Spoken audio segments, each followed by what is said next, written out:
Hello ladies and gentlemen, this is Rise of the Phoenix, and this video is going to cover some common misconceptions that I have noticed people talking about in world chat, or people have asked me about in direct messages or on Discord.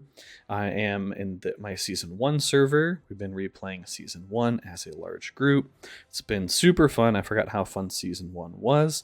And one thing that was really exciting to me is it seems like there are still a ton of new players joining the game. And that's awesome because it means the game is growing. And so far, I think the developers have been doing a pretty good job with expanding some content, adding some mechanics, and doing some balancing. And I know that the patch that added heat-resistant skin was a little bit controversial, but it was really nice to see the developers pretty quickly roll back that change. They changed it from a 50% reduction to a 20% reduction, which is a pretty huge nerf. Still seems like a pretty good skill, but it's just nice to see when developers listen to their community. And so since I've seen a bunch of these things come up in world chat with new players on the server, I figured I'd make a quick video just to clarify some things for any other new players that might be watching. But first, if you enjoy my content, please do like this video and consider subscribing to my channel.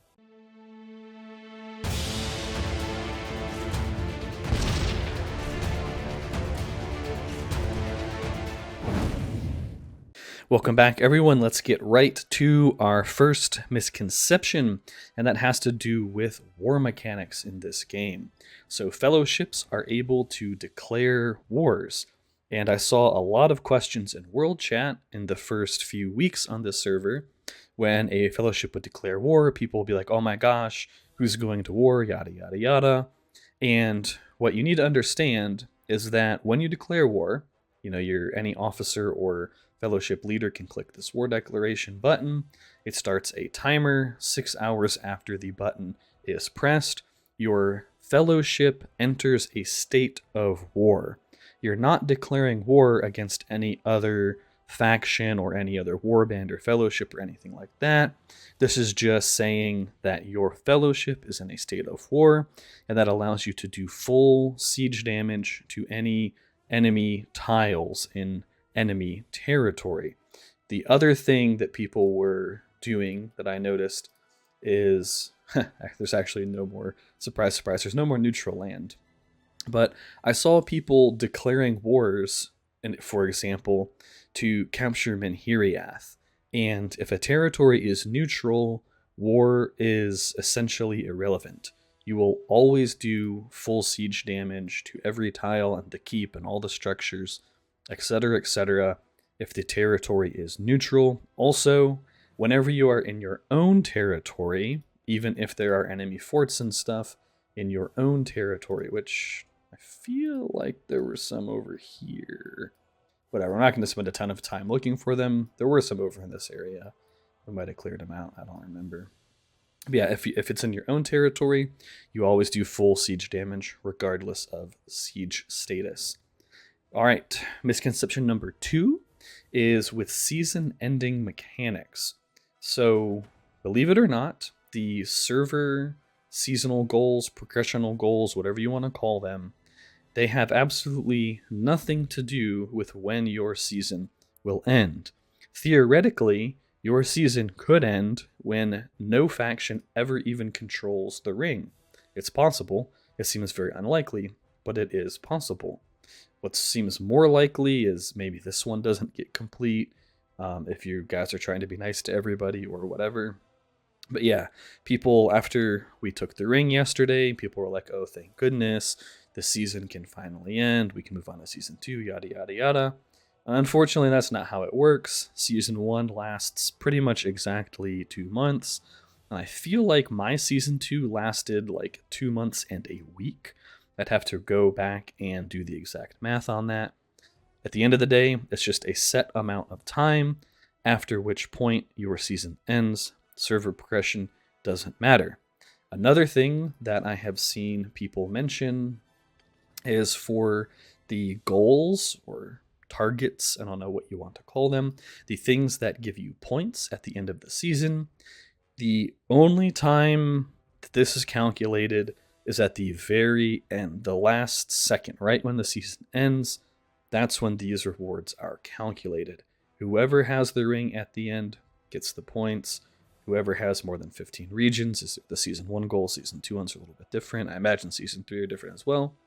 But yeah, the end of the season is when these are calculated. You cannot share the ring. Two factions cannot do the Occupy Dol Guldur objective, unfortunately. But I mean, it's probably for the best, because if it was possible, people would just pass the ring around and everybody would get the ring. Then that would sort of defeat the purpose of the game. All right, misconception number 3 has to do with fortresses and also a little bit to do with relocation. So fortresses can only be built. Let me go ahead and pull up a fortress here. Maybe the Dol Guldur one is not the best one because we have like 8,000 forts there. Fortresses can only be constructed in friendly or neutral territory. I've had a lot of people asking me throughout the season, hey man, let's just go drop a fortress at yada yada. And I'm like, well, we can't because Mordor controls that. And I go, oh, yeah, I forgot. So keep in mind when you're asking the officers and leaders of your fellowship that if you're going to ask them to build a fortress somewhere, which could be a very valid suggestion, maybe they haven't seen a good fortress location that you've noticed, always encourage people to give good feedback and things like that, good suggestions. Just keep in mind it has to be friendly territory. Going along with that, if that territory that your fortress is in becomes not controlled by you, so controlled by any faction other than you, the fortress is effectively disabled. You can no longer send armies to that fortress. As far as relocation goes, you can only relocate into territory that your faction controls. This is particularly painful at the very start of seasons when things can be very cramped and you want to relocate to a neutral area because there's a whole bunch of juicy tiles there. Well, unfortunately, you can't. I remember seeing some poor guy, I think his tiles are still here potentially. He might have forgotten about them. This guy too. Oh, same guy. Yeah, he probably forgot about these tiles. Yeah, unfortunately, nobody can ever relocate into the Dead Marshes because it can never be controlled by any faction because there is no control point here. There's no keep here. Additionally, no faction under any circumstances can ever relocate into Amen Blank. So do keep that in mind when you're trying to figure out where you want to relocate. It has to be friendly territory. And misconception number 4 has to do with crossings. Most people probably know this, but I have seen cases where new players may not because it doesn't make a whole lot of sense at first. But in order for a crossing to even be relevant, you have to have no enemy tiles on your side of the crossing.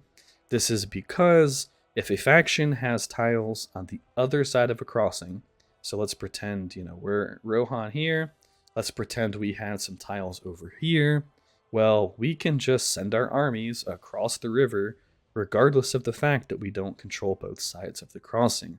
So it's very important that if you're going to use a crossing as some sort of a choke point, you always want to keep it clear of enemy tiles.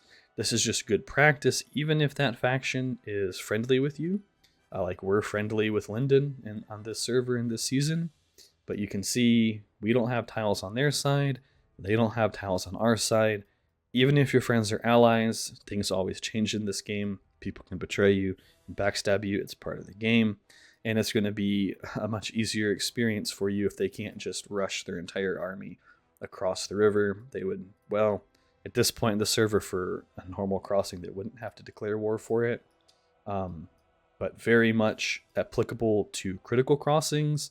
These things are ridiculously difficult to take without war because they have so much HP. It would take, it is actually, I think, 2.5 capitals worth of siege damage to take both sides of a crit without war. The math works out to something like that. It's a lot of siege damage. And a little PvP tip while we're talking about crossings is you want to make sure if you're going to be defending a crossing that you stack your armies adjacent to the crossing. You don't want to stack them on the crossing. Stack them adjacent, and then use guard mode. This is because if you stack them on the crossing, the enemy can directly attack your armies. If you use guard mode, you can take a fight, take 2 fights, however many fights your army can take. Then when you need to reinforce, you can drop guard mode, reinforce, and then reactivate guard mode once you have a full army again. Full armies are way more powerful than half armies. And so it's good practice in general, especially if your faction has multiple fellowships or warbands. Make sure that each fellowship or warband is able to have an adjacent tile, because even though they're in the same faction, if they're in a different fellowship, you cannot move to their tile. So I could not move to either of these tiles and pop guard. However, I could move here, or I believe I could pop guard from inside the fortress. I've never actually tried that before. That'd be an interesting scenario. Either way, we could pick up this tile and my fellowship could stack here, while our homies in Ride could stack here and pop guard. And finally, this isn't so much of a misconception as just something I saw people not realizing, I guess. So if you attack a tile, I maybe should have set up an example. Maybe it'd take too long to reinforce and attack the tiles anyway. We'll use my combat log. So if you attack a tile and you get a draw, which is going to happen quite frequently once you start taking really high power tiles, you can actually check the draw to see the status of the fight. This is particularly important in the early game when you're just starting to push into 130s and 150s and your commander can't quite one-shot them yet. It can be important to check the draw to see, will you win that fight, or do you need to send a second army?